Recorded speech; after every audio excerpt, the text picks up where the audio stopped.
Bonjour, je suis Pierre Crécorian, Delivery Manager chez Centréon, en charge de vos prestations Centréon. Bonjour à tous, Laurent Pincivi, l'un des product managers de la solution Centréon, en charge de la partie installation d'une plateforme Centréon, mise à jour de la plateforme, intégration au sein de votre système d'information, authentification et sécurité. Aujourd'hui avec Pierre, nous allons vous présenter les différentes possibilités d'une architecture distribuée pour la plateforme Centréon. Nous verrons ensuite quelques cas d'usage spécifiques qui pourront répondre certainement à vos besoins. Et enfin, dans un dernier chapitre, nous verrons comment sécuriser la plateforme. Pierre, c'est à toi. Merci Laurent. Alors, parlons d'abord des fondations de l'architecture distribuée au sein de Centréon. Chez Centréon, plutôt que d'avoir un serveur monolithique, tentaculaire, on préfère avoir des petits serveurs que l'on va appeler pollers. Le poller ou le collecteur est un petit serveur Centréon qui va vous permettre de faire tous vos checks. Une fois tous les checks exécutés, une fois tous vos outils supervisés, il remonte les informations en temps réel au central. Mais du coup, Pierre, à quoi ça sert d'avoir plusieurs collecteurs? Il y a plusieurs avantages à avoir un poller. Tout d'abord, il va y avoir la répartition de la charge ou le load balancing. Simplement, plutôt que d'avoir un serveur avec beaucoup de RAM, avec beaucoup de CPU tentaculaires, avec plein d'interfaces réseau, il sera beaucoup plus facile de répartir la charge de votre supervision sur plusieurs pollers. Vous avez une nouvelle succursale, vous achetez un nouveau client, il sera toujours plus facile de déployer un poller chez ce client, le connecter à votre centrale et ainsi absorber la charge de la supervision. Un second avantage va être la scalabilité. Comme je le disais, vous êtes un MSP, vous allez avoir plusieurs clients, un nouveau client se rajoute, plutôt que de gonfler vos machines, vous rajoutez un petit poller chez votre client. Sachez même que les pollers tournent maintenant sur Raspberry Pi. Le dernier avantage, et pas des moindres, ça va être le network management ou la gestion des flux. Un central et un poller sont interconnectés via deux flux. Un premier flux entre les deux processus Gorgon de votre centrale et de votre poller. Et un second flux, BBDO, le flux qui permet de remonter toutes les informations de supervision.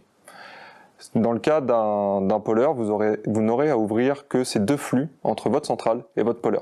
Il ne sera pas nécessaire d'ouvrir tout un tas de flux de supervision qui peuvent rendre votre SI perméable, tout simplement parce que vous allez mettre votre poller au plus proche de la ressource à superviser. Et du coup, Pierre, avec cette architecture, on ne garde qu'une seule interface pour accéder à Centréon?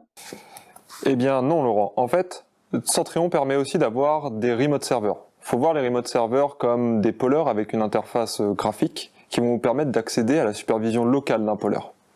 Et du coup, un remote server, ça fait que de l'interface? Ça permet d'afficher que des données? Non, un remote server permet aussi tout simplement d'avoir accès à la supervision d'autres pollers. Il va se charger exactement comme un central d'agréger la supervision de plusieurs pollers et ainsi permettre à des utilisateurs d'avoir une supervision locale. L'intérêt du remote server est le suivant. Prenons l'exemple par exemple de Centréon. Nous avons un site à Paris, nous avons un site à Toronto. Des utilisateurs de Toronto connaissent des latences pour se connecter sur le serveur central de Paris. L'idée ici est d'installer un remote server directement sur Toronto pour que les utilisateurs puissent consulter leur supervision locale. Bien évidemment, toute la configuration continue de se faire côté central. Le remote server n'a vocation à ne faire que de la consultation. D'accord, donc nous avons vu les architectures distribuées classiques, plusieurs pollers pour la charge de collecte, pour des contraintes réseau, plusieurs interfaces déportées avec les remote servers.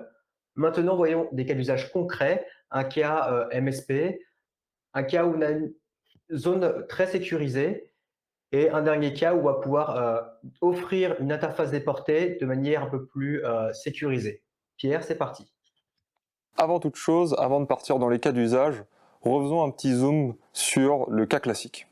Ici, ce qu'on peut voir, c'est qu'on a deux flux au minimum à ouvrir entre un central et un poller. Le premier flux sera un flux Gorgon. C'est un processus qui est présent à la fois sur le central et à la fois sur le poller, qui vont nous permettre deux choses. L'export de la configuration du central, ainsi que toutes les commandes de supervision sur le poller, c'est-à-dire les acquittements, les maintenances, etc. Pour ce faire, un premier flux doit être initialisé depuis le central vers le poller sur le port 55-56. Une fois que ce premier flux est initialisé, votre centrale peut communiquer avec votre poller, peut lui envoyer sa conf et notamment peut redémarrer le moteur Centréon Engine. Une fois que ce moteur démarre, il va charger un petit module broker qui va lui-même se connecter au central sur le port 5669. Ce flux est super important tout simplement parce que c'est le flux qui va vous permettre la remontée des informations de supervision en temps réel. À partir du moment où le serveur central reçoit des informations de votre poller via ce flux, il mettra à jour votre interface, il mettra à jour vos tableaux de bord et vous verrez enfin votre poller comme étant démarré. Donc à retenir, un flux descendant du central vers le poller pour pousser la configuration et envoyer les actions utilisateurs, et un flux montant du poller vers le central pour envoyer les données collectées et les afficher. Exactement, Laurent. Maintenant, prenons le cas d'un MSP. Un MSP, vous n'aurez pas forcément la possibilité de vous connecter chez votre client. Ça, globalement, dans l'IT, c'est interdit. Vous ne pouvez pas rentrer chez votre client tout simplement parce qu'il va devoir ouvrir des adresses, il va devoir ouvrir des ports depuis Internet, et ça, clairement, c'est niet. Donc là, nous, chez Centréon, on a un problème. Tout simplement parce que, comme on a pu le voir tout à l'heure, on a un flux qui est initialisé depuis le central qui lui sera chez nous, vers le poller qui lui sera chez notre client. Côté broker, pas de souci, c'est bien le poller qui initialise vers le central. Du coup, ici, il faudra mettre en place le mode pool de Gorgon afin d'inverser le sens de la communication entre le poller et le central. Et attention, j'ai dit inverser le sens de la communication, je veux dire inverser en réalité le sens d'initialisation de la communication. Je parle bien évidemment de changer le sens d'initialisation de la connexion, le fonctionnement reste le même. D'accord, donc ici, c'est toujours la configuration qui est poussée du central vers le poller, mais le flux est initialisé depuis le poller. Et du coup, Pierre, dans le cas d'une architecture avec un réseau très sécurisé, une DMZ, comment est-ce qu'on fait? Alors d'abord, on va définir ce qu'est une DMZ, une zone non sécurisée qui est potentiellement exposée à une zone Internet. Le principe d'une DMZ, c'est que tout serveur qui se trouve dans cette zone ne peut initier des connexions. Donc là, notre souci n'est pas côté Gorgon, puisque c'est bien le central qui ensuite se connecte au poller, mais côté flux broker. Le problème, c'est qu'il va falloir changer le sens d'initialisation de cette connexion. Mais pour ça, Centréon propose le mode One Peer Attention côté broker. C'est donc le poller qui va écouter sur le port 5669, et ensuite c'est le central qui va aller se connecter au poller.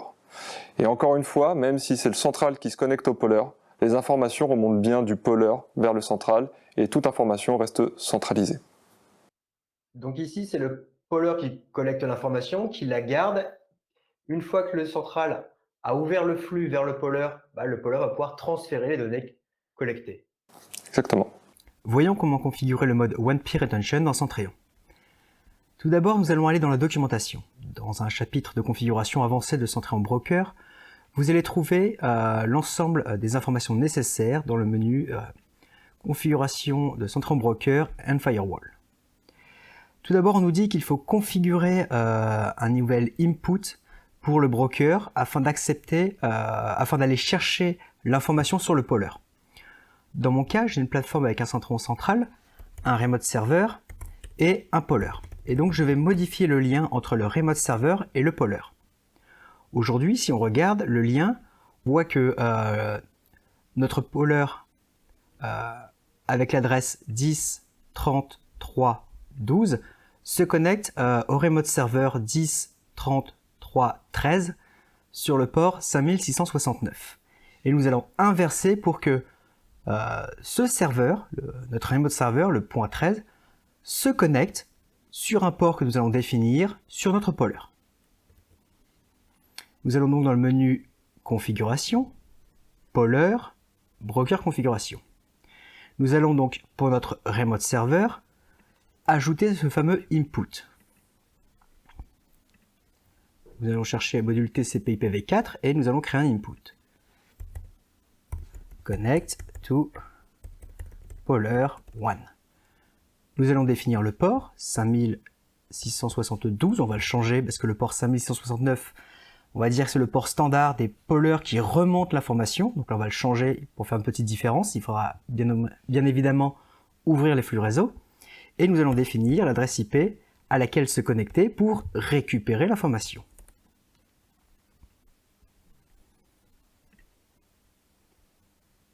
Nous allons ensuite modifier la configuration de notre poller pour l'output, pour faire en sorte qu'il attende des connexions entrantes sur le port 5672, et donc nous allons rien mettre dans le champ host to connect to, afin qu'il ouvre un port pour que notre remote server puisse venir se connecter et récupérer l'information. Il faut ensuite régénérer la configuration de notre poller et de notre remote server puisque nous avons modifié la configuration.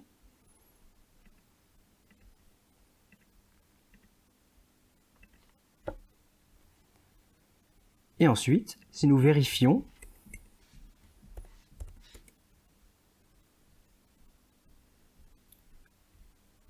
nous voyons que notre serveur 10.33.13 s'est connecté sur notre poller 10.33.12 sur le port 5672. Nous avons donc inversé la communication de Centréon Broker. Du coup, ici, on a vu effectivement comment placer un poller dans certaines zones pour répondre à des contraintes. Et du coup, qu'en est-il de l'interface web? Qu'en est-il de l'interface déportée? Alors, on va du coup reparler de la partie remote server. Le cas classique des remote servers, c'est tout simplement que vous avez un remote avec peut-être des pollers en dessous de lui et vos utilisateurs s'y connectent. Ça, c'est le cas classique et ensuite, toutes les informations collectées par ce remote server sont envoyées au central comme d'habitude. Ici, on peut jouer du coup sur cette architecture pour donner accès à Centréon sans vraiment donner accès à Centréon. Un premier cas peut être en fait de multiplier les flux des pollers. Un poller par défaut envoie uniquement à un central. Mais on peut tricher entre guillemets dans Centréon et envoyer cette information à deux endroits différents. Ici, l'intérêt va être d'avoir votre interface du central à jour et toujours centralisée et d'avoir un remote server qui aussi aura toute la donnée. Ainsi, vous pourrez donner accès à Centréon via ce remote server qui lui centralise toute cette information. Vous aurez la possibilité de faire des ACL, vous aurez la possibilité de faire des tableaux de bord exactement comme sur votre centrale sans que votre centrale soit en péril sur cette zone non sécurisée. On peut travestir entre guillemets cette architecture d'une autre façon, c'est-à-dire que plutôt que vos pollers envoient l'information en double, ce qui peut d'un point de vue network management, gestion des flux être plus compliqué, on peut faire en sorte que ce soit uniquement le central qui envoie l'information au remote. Et encore une fois, tout ce qu'on a vu précédemment, le mode pool, le mode one peer retention, peut même s'appliquer à ce genre d'architecture. Et ainsi, vous donnez accès à Centréon via votre remote server. Un problème sur le remote server, pas de souci. Votre centrale de production, lui, continue de fonctionner, continue de centraliser toute votre supervision. Donc en fait, suivant les contraintes réseau des clients, il y a toujours une solution pour l'ouverture des flux. On peut inverser les flux, changer leur sens et ainsi respecter les règles des pare-feux et ainsi de suite. Exactement, Laurent. Est-ce que maintenant, Laurent, tu peux nous introduire à la sécurité de la plateforme Centréon? Bien sûr. Effectivement, on va voir ensemble dans ce dernier chapitre comment sécuriser sa plateforme Centréon. La documentation qui est disponible en ligne possède un chapitre dédié qui s'appelle Secure Your Platform, qui vous permet, en suivant toutes les étapes, de sécuriser une plateforme complète, une plateforme distribuée Centréon. Dans un premier chapitre, on va trouver comment sécuriser les comptes, on va dire les comptes shell, les comptes de chaque serveur. Ensuite, dans un second chapitre, comment activer des règles SE Linux pour vérifier que les composants font ce qu'ils ont à faire et pas autre chose, qu'on ne détourne pas le comportement des composants. Ensuite, comment activer le pare-feu et on va vous proposer des règles standards et bien sûr qu'il faudra revoir suivant votre type d'architecture. Comment activer le mode HTTPS pour accéder à l'interface web. Il y aura ensuite un chapitre concernant les différentes possibilités des authentifications à l'interface. Comment créer des profils utilisateurs et appliquer ces profils aux utilisateurs qui vont se connecter à l'interface. Ensuite, comment sécuriser les communications entre les différents serveurs Centréon. Et bien sûr, un dernier chapitre sur la sauvegarde. Est-ce que, Laurent, tout ce que tu nous proposes ici s'applique à l'architecture distribuée, au serveur, au remote server, au serveur central, Exactement, ça s'applique à tous les serveurs, le serveur central, les remote servers, les pollers. Comme vous pouvez le voir, il y a même un chapitre dédié sur le serveur Centréon Map. Effectivement, c'est pour l'ensemble de la plateforme que ce chapitre s'applique. Très bien. Et comment est-ce que Centréon gère l'authentification? Justement, on va le voir ensemble. Il y a deux grandes manières d'authentifier un utilisateur sur Centréon. Il y a une première partie qui est l'authentification locale ou LDAP. L'utilisateur va se connecter à l'interface web, va saisir un login, un mot de passe. Centréon va avoir la charge de vérifier le couple login et mot de passe. Il va, si c'est une notification locale, tenter une correspondance avec le mot de passe chiffré dans la base de données et vérifier que les deux mots de passe chiffrés sont identiques. Ici, avec l'authentification locale ou LDAP, L'utilisateur se connecte à l'interface Centréon, saisit son login et son password. Centréon va avoir la charge de vérifier ces informations. Si l'utilisateur est un utilisateur local, dans ce cas-là, Centréon va comparer le mot de passe chiffré avec celui stocké en base de données. Si la correspondance, tout va bien. Si c'est une authentification LDAP, dans ce cas-là, Centréon va contacter l'annuaire LDAP pour réaliser l'authentification avec les paramètres saisis par l'utilisateur. Et si l'authentification est valide, Centréon va connecter l'utilisateur à l'interface web et appliquer son profil utilisateur. Est-ce qu'à ce niveau-là, il existe des sécurités pour éviter des brute force ou des injections SQL peut-être? Exactement, Pierre. Comme décrit dans la documentation, il y a une mécanique qui permet de contrer le brute force. Comment cela va marcher? L'utilisateur celui qui veut faire le brute force ou le robot, ça peut être un robot, va tenter de saisir un login et un password. Centréon va tenter de vérifier qu'il y a correspondance, mais dans ce cas-là, on va avoir un échec. Cet échec va être enregistré dans un journal, le journal d'authentification. Ensuite, nous allons avoir un processus qui s'appelle fail to ban qui va lire à intervalles réguliers ce journal d'authentification et qui va voir que pour un même utilisateur, il y a plusieurs échecs. À partir du paramétrage fait sur fail to ban, on va pouvoir empêcher l'utilisateur de se connecter à l'interface web en configurant le pare-feu du serveur pour empêcher l'IP de la personne ou du robot qui essaye de s'authentifier de manière infructueuse. Et on va pouvoir le bloquer sur une fenêtre de temps. Et donc, grâce à fail to ban, on va pouvoir empêcher le brute force en empêchant l'utilisateur ou le robot d'accéder à l'interface pour continuer à essayer des nouveaux mots de passe. Ici, tu nous as présenté l'authentification locale et l'authentification LDAP. Mais qu'en est-il si j'ai un fournisseur d'identité? Centréon est compatible avec la majorité des fournisseurs d'identité. Centréon est compatible avec le SSO et notamment avec le protocole OpenID Connect. Donc ici, qu'est-ce qui va se passer? L'utilisateur va vouloir accéder à Centréon. Centréon va transférer l'utilisateur vers le portail du fournisseur d'identité. L'utilisateur va pouvoir saisir son login, son password. Suivant le paramétrage du fournisseur d'identité, peut-être qu'il y a un second facteur d'authentification, peut-être recevoir un code par SMS ou par email, ou ouvrir une application sur son téléphone et valider que l'on est bien soi-même. Ensuite, le fournisseur d'identité va valider l'authentification, va transmettre cette information à Centréon. Centréon va récupérer les informations de l'utilisateur et va pouvoir connecter l'utilisateur à l'interface web et appliquer le profil. Et ici, c'est une authentification, on va dire, déléguée. Ce n'est plus Centréon qui réalise l'authentification, mais le fournisseur d'identité. Je vais maintenant vous présenter comment configurer OpenID Connect afin d'utiliser cette authentification pour Centréon. Premièrement, il faut faire en sorte que, au travers de votre fournisseur d'identité, l'application Centréon elle-même puisse se connecter et demander à authentifier un utilisateur. Ici, pour notre démonstration, nous allons utiliser Keycloak, qui est un des nombreux fournisseurs d'identité et qui est compatible avec OpenID Connect.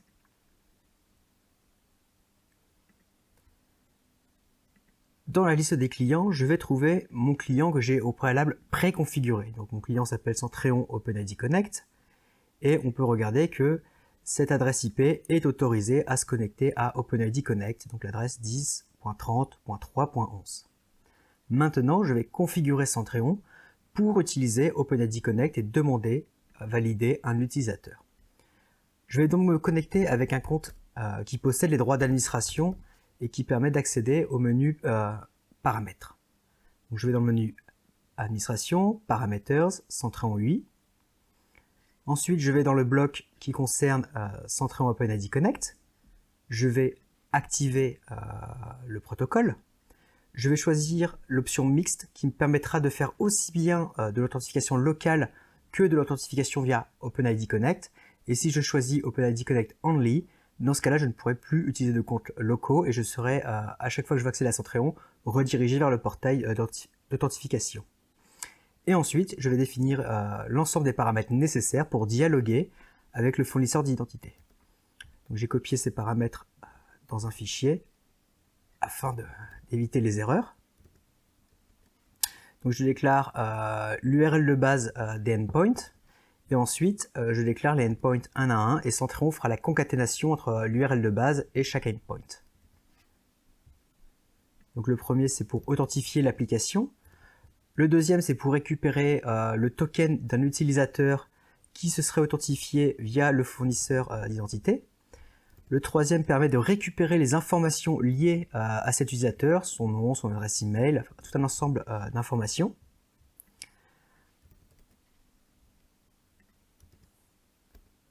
Ensuite, je vais demander une liste de scope. C'est une demande d'autorisation au fournisseur d'identité pour accéder à des informations sur l'utilisateur. Donc il faut OpenID, profil et email dans notre cas. Ensuite, je vais sélectionner la variable qui me permettra de faire la relation entre un utilisateur au sein du fournisseur d'identité et un utilisateur dans Centréon. Et je vais utiliser la variable username pour faire la relation entre les deux.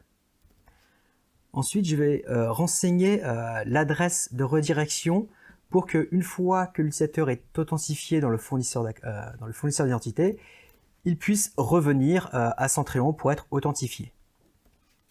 Et enfin, je vais saisir le Client ID et le Client Secret qui vont permettre à l'authentification Centréon de s'authentifier au préalable au fournisseur d'identité avant de pouvoir authentifier un utilisateur.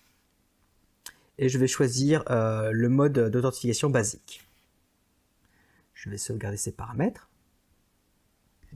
Je vais maintenant me déconnecter de l'interface Centréon et on voit qu'un second bouton apparaît. Donc le premier est à utiliser dans le cas où vous avez saisi un login et un password pour authentifier un compte local. Le deuxième va nous permettre d'utiliser OpenID Connect. Au préalable, je vais me déconnecter du fournisseur d'identité. Voilà. Et donc si je clique sur Connect with OpenID Connect, je suis redirigé vers le fournisseur d'identité. Je m'authentifie.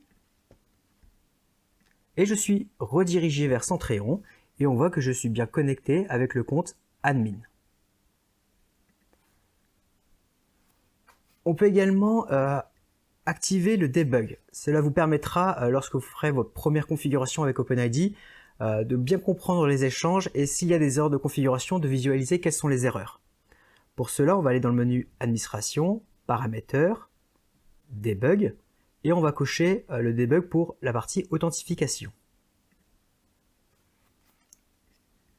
Ainsi, voilà, je me déconnecte.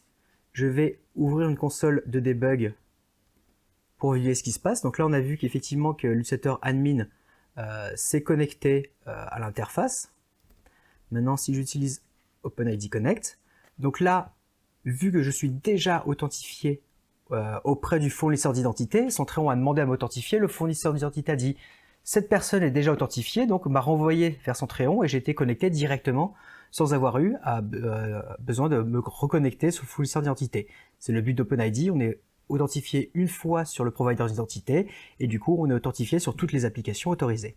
Et là je peux voir l'ensemble de la transaction qu'il y a eu lieu entre Centréon et le fournisseur d'identité avec l'échange du token que l'on voit ici, la récupération des informations personnelles de l'utilisateur et on voit effectivement que pour la variable username, le fournisseur d'identité a renvoyé admin. Et comme ce compte existe, j'ai pu être authentifié au sein de Centréon avec le compte admin.